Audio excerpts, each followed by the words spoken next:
টিকটকে পরিচয়, পালানোর কারণ জানালো সুবা। বাসায় ভালো লাগছিল না, তাই চলে আসছি, বলল সুবা।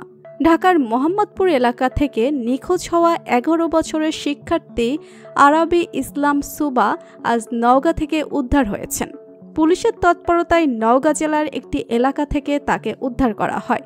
উদ্ধার হওয়ার পর সুবা চাঞ্চল্যকর কিছু তথ্য জানিয়েছেন, যা তার নিখোঁজ হওয়ার ঘটনা নিয়ে নতুন দিক উন্মোচন করে। সুবা জানান, বাসায় ভালো লাগছিল না, তাই চলে আসছি।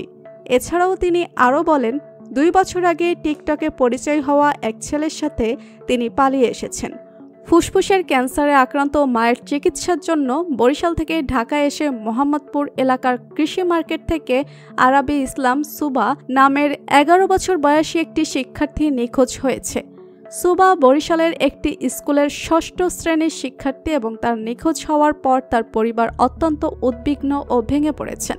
এদিকে সুবার পরিবারের পক্ষ থেকে জানিয়েছেন যে তারা তাদের মেয়ে সুবার ফিরে আসায় স্বস্তি অনুভব করছেন, তবে তাকে পালিয়ে যাওয়ার প্রেক্ষাপট এবং ঘটনাটি নিয়ে এখন গভীরভাবে ভাবছেন। পুলিশ জানায়, সুবার সাথে যে ছেলের পরিচয় হয়েছিল তার খোঁজ নেওয়া হচ্ছে এবং এই ছেলেটির ব্যাপারে আরও তথ্য সংগ্রহের জন্য তদন্ত চলছে। এই ঘটনায় সোশ্যাল মিডিয়ার নিরাপত্তা নিয়ে পরিবার ও পুলিশের মধ্যে উদ্বেগ তৈরি হয়েছে, বিশেষ করে যুবকদের মাঝে অনলাইনে পরিচয় হওয়া এবং তা বাস্তবে পালিয়ে যাওয়ার মতো ঘটনার পরিপ্রেক্ষিতে। রোববার সন্ধ্যায় সুবা তার পরিবারের সঙ্গে কৃষি মার্কেট এলাকায় কিছু সময় ছিল। এরপর সে হঠাৎ করে নিখোঁজ হয়ে যায়। নিখোঁজ হওয়ার পর তার বাবা মা পুলিশে অভিযোগ করেন এবং তাদের মনের মধ্যে উদ্বেগ ও দুশ্চিন্তা তৈরি হয়েছে।